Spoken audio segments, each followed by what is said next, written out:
There are four forces acting on any aircraft: weight, lift, drag, and thrust. The airplane must overcome its weight and drag force, also known as air resistance, in order to fly. The way an airplane is able to overcome the magnitude of its weight is by generating a lift force that is in the opposite direction of the weight. When a solid object moves through molecules of air or water, a drag force is created. The drag force acts in the direction opposite to the motion of the airplane and slows it down. The force that is able to overcome this drag force and is the main force that acts on an airplane to propel it forward is the thrust force. The engines of an airplane are used to create a thrust force in a certain direction with a certain magnitude. The more the thrust overcomes the drag, the more the plane will accelerate. There are four main types of airplane engines that all operate by the same general process. The most simple of these engines is the internal combustion engine, also called a prop engine or piston engine, created by the Wright brothers in 1903.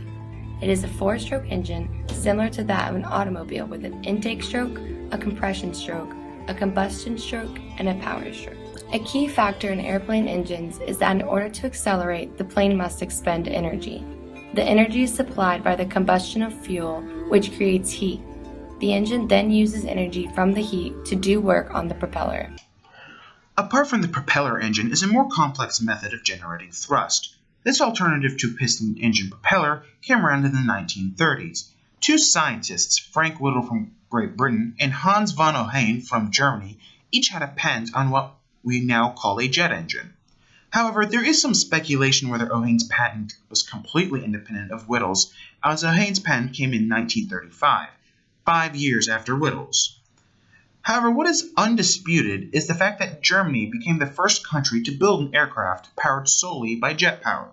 The Heinkel HE-178 flew on August 27, 1939 for 10 minutes before running out of fuel due to its primitive design. Just a few days later, Germany would invade Poland, sparking World War II and what is now known as the Golden Age of piston engine aircraft. It would take until 1944 for the first jet fighter to take to the skies and challenge the supremacy of piston engine aircraft. The Me-262 was the first of these. It was the fastest aircraft of the war as it was powered by two turbojet engines. But before we go further, what is a jet engine? More specifically, how does it work? First of all, a jet is simply a stream of air. If you put your hand in front of your mouth and blow, you are feeling a jet. The only difference between this and an aircraft jet is that there's a lot more air being blown and it is much hotter. There are many types of jet engines such as turbofans, turboshafts, and ramjets, but for the purpose of this video we will discuss jets in general. Jets are divided into certain sections, each with a different function. The front of the jet engine, where the air intake occurs. Fans with blades made of thin durable metal numbering in the hundreds spin rapidly to suck in air. This is then followed by a compressor. In the compressor, the vast volume of air sucked into the engines is compressed into the small volume of the compression chamber. Since work is done on the air to compress it, the temperature of the air increases. Then in the combustor, which might be in the same chamber as the compressor, fuel is injected and combusted to further increase the temperature of the air molecules, which gives them more kinetic energy. The fuel injected represents the stored and ordered chemical energy being transformed into disordered thermal energy to increase the temperature of the air. This helps the entire engine process remain possible as it follows the third law of thermodynamics, where entropy of the universe must always be increasing. After the combustion stage, the hot air is let out the back of the compressor to the turbine. The turbine uses this compressed air to turn another fan to help power more compression. In a way, it is a sort of recycling the energy to make the energy use of the engine more efficient. The air, after it passes through the turbine, is quickly let out of the nozzle, which is near the rear of the jet engine. The engine expands from the small channel to a large wide funnel, causing the air to expand and produce the actual thrust that pushes the plane forward. This process is a lot more demanding in terms of price and input energy, but yields a higher amount of thrust, which results in higher speeds. Jets, unlike the piston engine, take more time to respond to a changing demand for speed. For example, when a pilot wants to go faster in an aircraft powered by a piston engine, the response time is no more than a minute. For jets, however, the response time is significantly increased. On the same note, bleeding speed, or simply trying to slow down quickly, is more difficult in a jet, as the mass of a jet is usually higher than that of a propeller aircraft. Plus, the jet is moving faster and therefore requires a stronger drag force to slow it down. This results in a larger moment of inertia or resistance to a change in motion. While propeller engines tend to be on smaller aircraft, jets require a larger body to house the jet engine and all its heavy parts. While piston engine propeller planes dominate small aircraft and jets dominate the faster and larger aircraft, there's a third type of aircraft engine that is meant to serve as the medium type of aircraft. During World War II, aircraft are being used at higher and higher altitudes. The higher in the atmosphere the planes went, the less oxygen there was in the air for combustion to occur in the cylinders of the propeller engine. To solve this problem, engineers on both sides created superchargers and turbochargers for their engines. The supercharger is an air compressor that increases the pressure and density of the air supplied to the engine.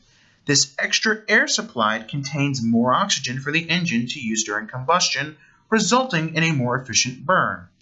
A turbocharger is the same thing, but uses a turbine powered by the engine's exhaust to recycle some of this power. Aircraft such as the British Spitfire, American P-51 Mustang, and German Focke-Wulf F-190 were just some of the aircraft that maximized performance with the use of turbochargers. These aircraft were in essence using the prototype of what would become known as the turboprop engine. The turboprop engine is essentially a perfect mix of a propeller engine and a jet engine. The propeller is run using a shaft connected to a turbine at the end of the engine.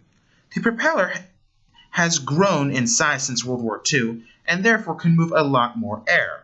The propeller still produces a thrust force in this engine, but there is a jet engine behind the propeller that compresses the air that the propeller pushes back. This jet engine is identical to the jet engine discussed previously, but does not have the intake fans a normal jet engine has. Instead, the propeller does what the fan did in a jet and sends the air back to the rest of the engine. The difference between the turboprop engine and the jet engine arises after compression when the combusted air arrives at the turbine. In a turboprop, the turbine is what drives the propeller to keep turning. In addition, the exhaust is not the primary method of thrust. Rather, the thrust from the propeller moves the turboprop aircraft forward. Turboprops are most commonly seen on medium-sized aircraft. Many domestic flights in the United States are run with turboprop aircraft.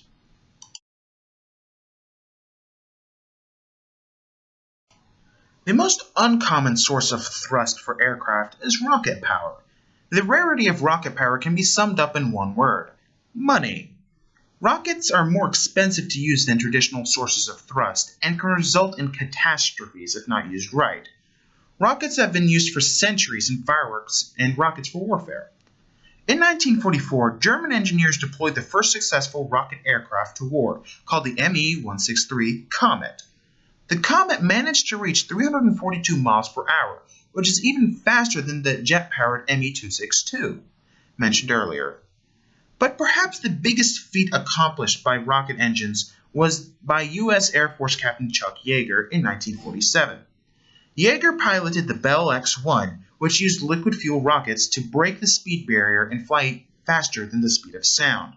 Although speed feats are a great reason for using rockets, fuel usage is too inefficient to be used as a viable option for longer, sustained flights where speed control is key.